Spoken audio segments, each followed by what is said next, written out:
الحمدللہ والصلاة والسلام علی رسول اللہ۔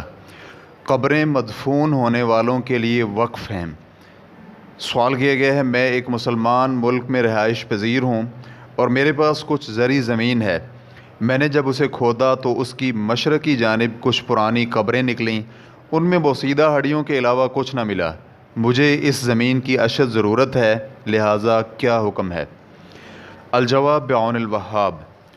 آپ کی کلام سے واضح ہوتا ہے کہ جس زمین کے متعلق آپ نے دریافت کیا ہے وہ قبرستان ہے، اور آپ کا کھیت اس کی مغربی جانب واقع ہے، اور یہ قبرستان آپ کے کھیت میں شامل نہیں، جبکہ زمین کے کھودنے سے آپ نے وہاں بوسیدہ قبریں پائی ہیں، اور آپ کے اعتراف کے مطابق ان میں بوسیدہ ہڈیاں بھی ملی ہیں، تو وہ زمین آپ کی ملکیت نہیں اور نہ ہی آپ کے کھیت میں شامل ہے، بلکہ یہ ان قبروں میں دفن ہونے والوں کے لیے ہی وقف ہیں جو نہ تو آپ کے لیے اور نہ ہی آپ کے علاوہ کسی دوسرے کے لیے ملکیت بنانا جائز ہے، اور نہ ہی اس سے رہائش یا زراعت یا عمارت یا خیمہ وغیرہ نصب کر کے کوئی فائدہ حاصل کیا جا سکتا ہے۔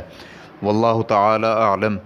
اسلام کیو اے ریکارڈنگز، مؤسسۃ الشیخ محمد صالح المنجد، المملکۃ العربیۃ السعودیہ، فتویٰ نمبر 4658۔ والسلام علیکم ورحمۃ اللہ وبرکاتہ۔